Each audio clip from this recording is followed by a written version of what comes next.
Jonathan Daval, un homme qui pleurait la disparition de sa femme Alexia, parti un matin d'octobre 2017 faire un jogging à Gré en France, sans jamais revenir. Son corps a été retrouvé calciné dans un bois. Après avoir joué les veufs et pleuré, Jonathan Daval a finalement été coincé par les enquêteurs et il a avoué avoir étranglé Alexia lors d'une dispute. Avant de revenir sur ses déclarations et d'accuser sa belle famille de complot. Alors est-il manipulé ou est-il un pervers prêt à tout pour se défendre? Samedi 28 octobre 2017. Dans cette maison, Alexia Daval, 29 ans, se prépare pour son jogging. Comme elle le fait souvent, il est environ 9h30. Elle envoie un message avant de sortir. Coucou, je pars courir et je passe vous voir après si je peux. Bise. Mais Alexia ne passera jamais voir sa sœur. Vers 11h, 2 heures après son départ, Alexia n'est toujours pas rentrée. Son mari, Jonathan Daval, est très inquiet. Il appelle les parents de son épouse. Jonathan fait savoir en fin de matinée à ses beaux-parents que Alexia est parti faire un jogging, qu'il n'a pas de nouvelles, qu'il l'a cherché, qu'il n'a pas trouvé, il commence à être inquiet. Midi, cela fait maintenant 3 heures qu'Alexia a disparu. Pétri d'angoisse, Jonathan se rend à la gendarmerie de Gré, située à quelques mètres de son domicile. Il raconte qu'Alexia est partie sans argent et sans téléphone et que cela ne lui ressemble pas. Il explique aux gendarmes qu'il est d'autant plus inquiet qu'Alexia n'a aucune raison de disparaître. Alexia, c'est une jeune femme pétillante, très jolie, sportive, qui aime la fête. Donc c'est quelqu'un de très très apprécié, de très populaire, comme disent aujourd'hui les ados. Jonathan et Alexia se connaissent depuis le lycée. En fait, c'est un couple qui a tout pour être heureux. Ils sont mariés depuis 2 ans, ils sont ensemble depuis 10 ans, ils occupent une grande maison qu'ils sont en train de retaper. Donc c'est vraiment le petit couple idéal. Elle travaille dans une banque, lui est informaticien. Et Alexia a même un projet de maternité. Ils sont fusionnels, ils sont proches de leur famille, qu'ils voient très souvent. Donc il y a peu de raisons de s'imaginer qu'Alexia avait envie de changer de vie, ou même pire, vouloir se suicider. Les gendarmes écartent la thèse de la fugue ou du suicide. Ils envisagent alors la thèse de l'accident, mais cela ne donne rien. Son mari raconte que la veille au soir, ils ont dîné chez les parents de la jeune femme. Un repas de famille avec la sœur et le petit-neveu d'Alexia. Ils sont rentrés vers 23h, ont regardé la télé avant d'aller se coucher. Alexia s'est-elle disputée avec son mari à l'issue de cette soirée? Ou alors le lendemain matin, avant le jogging de la jeune femme? En tout cas, sa disparition inquiète les gendarmes, car elle ressemble à une série de disparitions de joggeuses en France ces dernières années. Une battue est alors organisée, elle rassemble des dizaines d'habitants. La mère d'Alexia y participe, elle ne veut pas envisager le pire. Faut qu'on la retrouve, elle est quelque part, elle nous attend. Non, non, non, on va la retrouver. L'espoir ne s'arrête jamais. Non, l'espoir, il est là.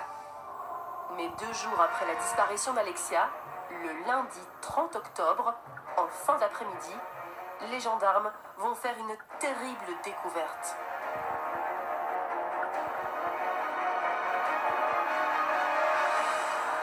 C'est une équipe de la gendarmerie qui va découvrir le corps d'Alexia. Et ce qui intrigue immédiatement les enquêteurs, c'est la position du corps, retrouvée dans une étrange mise en scène. Alors elle est allongée sur le dos, entourée d'un drap blanc. Elle est en tenue de jogging, elle porte également des baskets.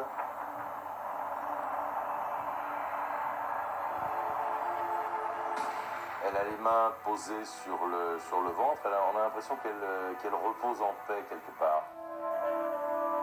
Ce qui est étrange, en fait, quand on découvre le cadavre, c'est que ce n'est pas le corps de quelqu'un qui a été laissé à l'abandon, comme ça, un petit peu à la va-vite. Au contraire, on pourrait presque même dire que la personne qui l'a laissé là en a pris soin, puisque le corps a été mis entre deux arbres et même partiellement recouvert d'un drap. C'est ça qui est étrange. Et puis aussi, on a l'impression que quelqu'un a pris soin de ce corps, mais aussi pris soin de dissimuler complètement les traces de son passage. Elle est brûlée au niveau du ventre. Il y a eu un début de tentative de mise à feu, mais ça n'a pas très bien fonctionné. Pourquoi une telle mise en scène? Pour le moment, difficile de le dire. Une chose est certaine, le lieu où a été déposé le corps implique une connaissance de la région. Le meurtrier serait donc du coin. Et cette nouvelle fait l'effet d'une bombe dans le petit village de Gray. Alors, lorsque la famille d'Alexia organise une marche blanche, tout le monde se mobilise pour lui rendre hommage. Les gendarmes, les élus attendent 4-5 000 personnes. 10 000 personnes. Cette marche d'hommage à la jeune femme se termine au bout d'1h30. La famille va alors prendre la parole. Et vous allez découvrir ce qu'à l'époque personne n'avait remarqué, c'est que le mari, Jonathan, n'est peut-être pas aussi sincère qu'il y paraît. À chaque fois qu'il se présente devant les caméras de télévision, Jonathan Daval attire tous les regards, tant qu'il semble éploré et perdu. Jonathan est accompagné par son beau-père, qui le guide jusqu'au micro. Il le tient. On a un peu l'impression que s'il le lâche, il va tomber. C'est vraiment l'image frappante de ce jeune homme dont le visage est défiguré par le chagrin, par les larmes, ravagé. Il a le visage ravagé.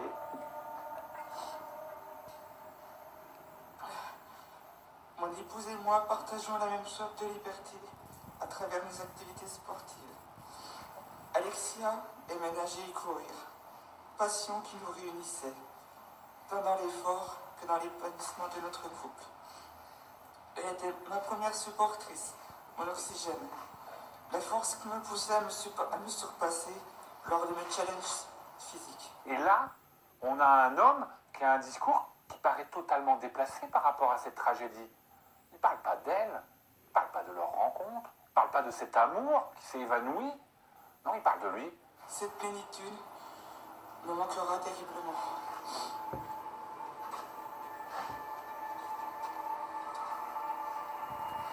Cette prédominance du je par rapport au elle veut dire beaucoup de choses. Et c'est vrai que ces mots, que ces phrases, eh bien, ont commencé à interloquer les gendarmes.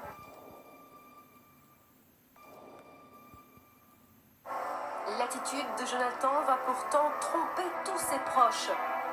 Et le 8 novembre 2017, lors des obsèques d'Alexia, c'est le père de la victime qui le soutient. Son beau-père était très attaché à lui. On le voit, c'est flagrant, lors des obsèques, il lui tient la main comme on tient la main d'un petit garçon. Si la famille d'Alexia est aussi proche de Jonathan, c'est qu'ils se connaissent bien. Cela fait 10 ans que l'homme connaissait Alexia. Ils l'ont vu s'épanouir aux côtés de leur fille. Alors forcément, avec le drame de sa mort, Jonathan et ses beaux-parents se sont encore plus rapprochés. Leur gendre est devenu leur consolateur. Il vit même avec eux. Alors qu'une immense émotion touche Gray, l'autopsie du corps d'Alexia va révéler un élément capital pour l'enquête.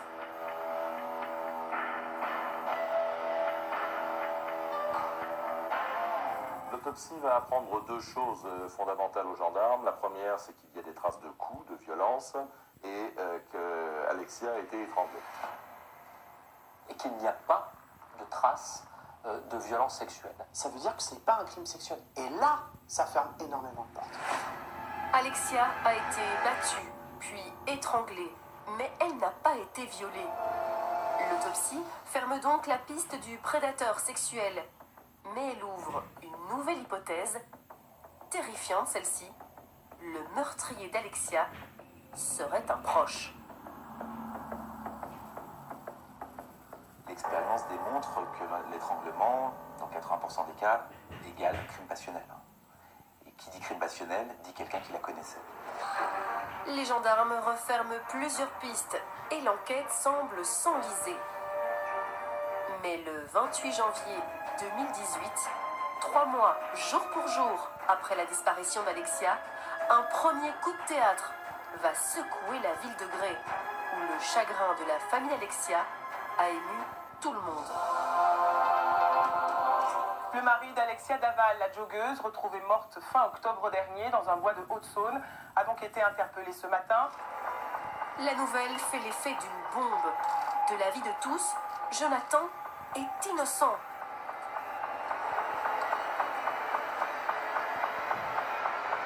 Tout le monde l'ignore encore, mais depuis maintenant 3 mois, les enquêteurs ont accumulé plusieurs éléments à charge qui accusent le mari.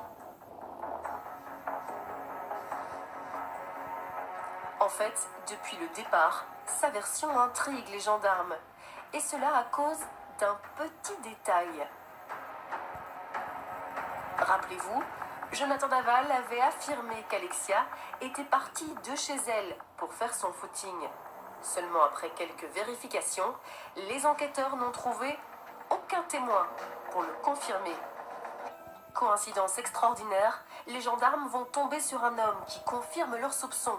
C'est un témoin essentiel qui a entendu des choses dans la nuit précédant la disparition d'Alexia. C'est un voisin qui, dans la nuit du vendredi au samedi, dit que vers 1h30, il a entendu comme un bruit de plaques d'égout, de plaques métalliques qui a fait du bruit, qu'il a regardé par la fenêtre et qu'il a vu le véhicule professionnel, donc un utilitaire blanc de Jonathan Daval, qui était stationné devant le garage, rentrer dans le garage de la maison et la porte se refermer. Et comme Jonathan Daval n'a jamais dit aux gendarmes qu'il était sorti à 1h30 du matin, on se demande pourquoi il a oublié de le dire. Les gendarmes s'intéressent alors à la voiture du mari d'Alexia. Ils ressortent une empreinte de pneu qu'ils ont retrouvée près du lieu de découverte du cadavre. Et là, ils trouvent la preuve qu'il leur manquait. L'empreinte révèle que ce pneu comporte un défaut et ils vont retrouver ce défaut sur l'un des 2 pneus avant du véhicule professionnel de Jonathan Daval. L'étau se resserre sur le mari, mais ce n'est pas fini. Car en fouillant dans la vie du couple, les gendarmes découvrent un autre mensonge. Contrairement à ce qu'affirmait Jonathan, son couple ne filait pas le parfait amour. Au contraire. Un certain nombre de proches du couple ont parlé effectivement de violence verbale, mais d'autres ont effectivement parlé de violence physique. Mais pas nécessairement dans le sens auquel on pouvait s'attendre, mais plus particulièrement d'Alexia sur son mari.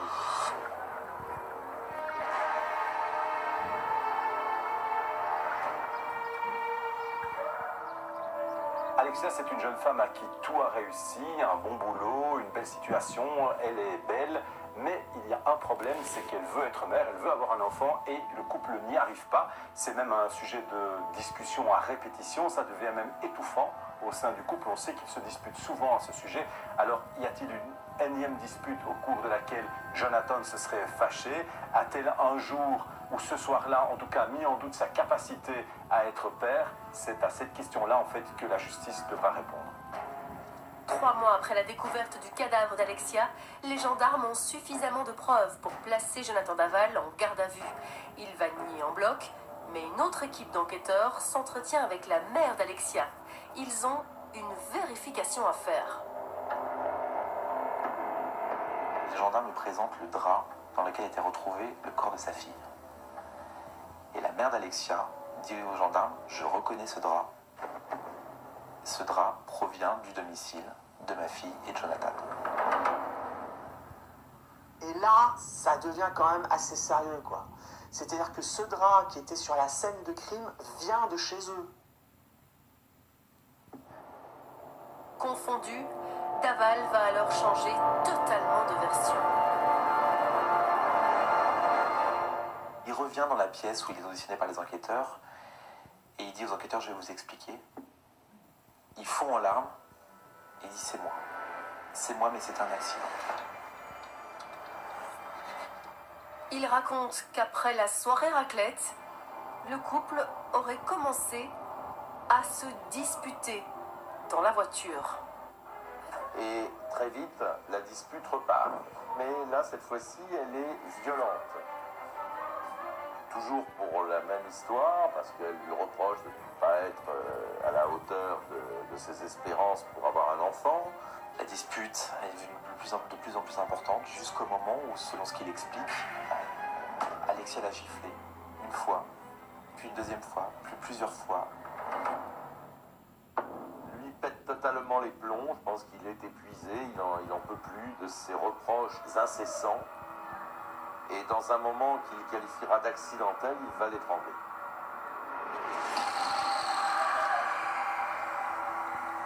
Daval explique alors aux gendarmes que face à son terrible geste, il aurait alors élaboré un plan pour se débarrasser du corps de sa femme et faire croire à une disparition.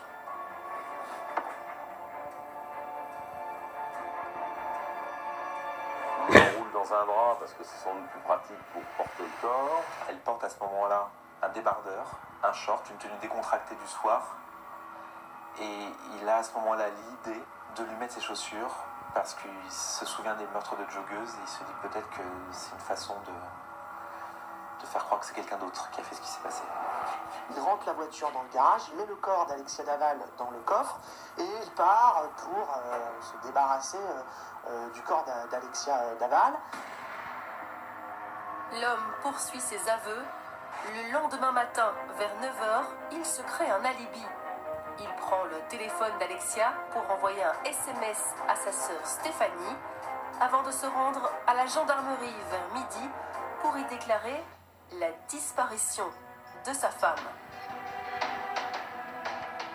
Mais malgré tout ce qu'il avoue aux gendarmes, l'homme ne s'explique pas sur un élément important. Le cadavre d'Alexia a été retrouvé en partie calciné. Pourquoi ? Comment ? Il n'en dit pas plus. Pour la famille d'Alexia, ces aveux sont un choc énorme. Après leur fille, ils viennent de perdre celui qu'ils aimaient comme un fils. On a deux deuils. On a perdu deux êtres qu'on aimait énormément. Daval est placé en détention préventive à la prison de Dijon. Il y répète ses aveux au juge d'instruction. Tout le monde croit alors l'affaire bouclée, prête à être jugée, mais il va lui-même provoquer un nouveau coup de théâtre. En juin 2018, 7 mois après le meurtre d'Alexia, il dit qu'il a des révélations à faire, qu'il n'a pas dit toute la vérité.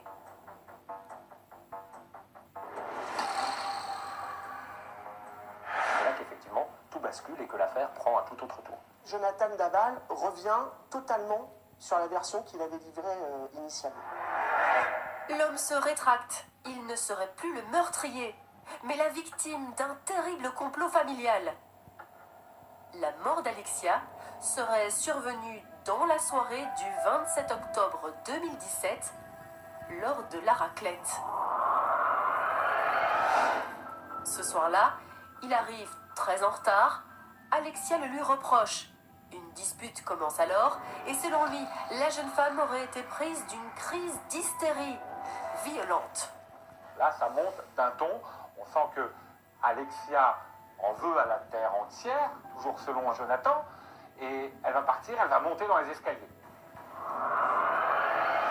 Au moment où Alexia monte, elle va bousculer le fils de Stéphanie et de Grégory Gay, et c'est ce qui va mettre le feu aux poudres. C'est là qu'ils vont s'en mêler. Stéphanie tente de calmer, toujours selon Jonathan, sa sœur Alexia, qui lui donne une gifle. Stéphanie lui en rend une autre. Grégory Gay monte alors à l'étage de la maison pour essayer de raisonner Alexia. Il disparaît donc avec Alexia dans la salle de bain. À table, on n'entend plus rien. On a un silence de cathédrale en bas. Grégory Gay redescend dans le salon.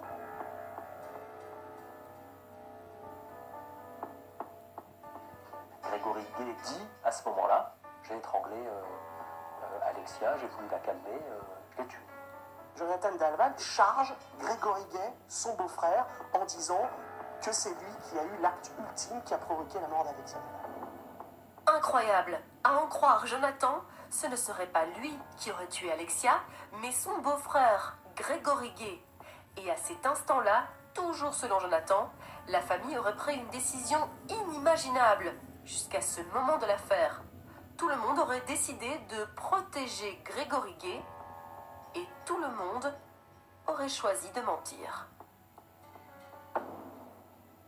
Jonathan Daval explique qu'il y a eu un conclave familial, une réunion de famille pour savoir un petit peu comment gérer la situation et que le pacte familial a consisté à dire on ne dit rien. Dans ce huis clos familial, Daval aurait ensuite été désigné pour se charger du sale boulot, se débarrasser du corps, de sa propre épouse. Mais comment imaginer que toute la famille Fouillot ait décidé de protéger le meurtrier d'Alexia? Pour beaucoup, ces aveux paraissent improbables, mais surtout en contradiction avec plusieurs éléments techniques du dossier.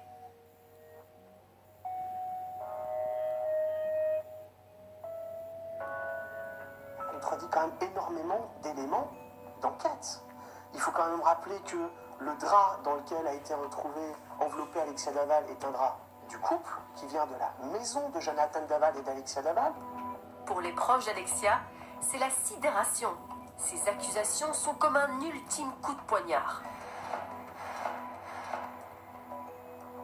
On pensait qu'on avait déjà atteint les sommets de l'horreur et on s'est aperçu qu'on pouvait encore aller un petit peu plus haut. Mais tout ça est véritablement invraisemblable.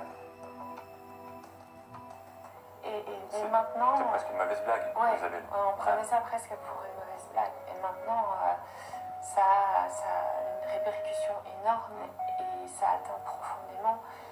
C'est un nouveau coup de poignard, c'est un nouveau cauchemar, c'est l'horreur dans l'horreur, quoi. Cet ultime revirement interroge sur la personnalité de Jonathan.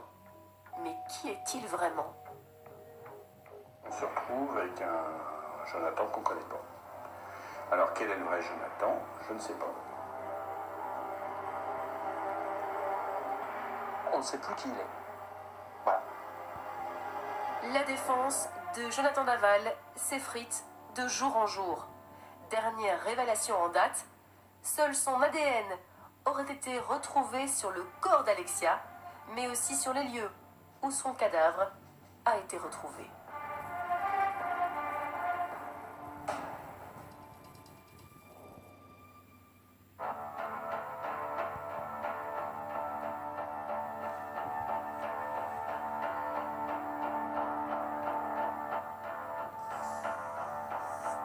La demande de remise en liberté de Jonathan Daval vient d'être refusée par la Cour d'appel de Besançon en France.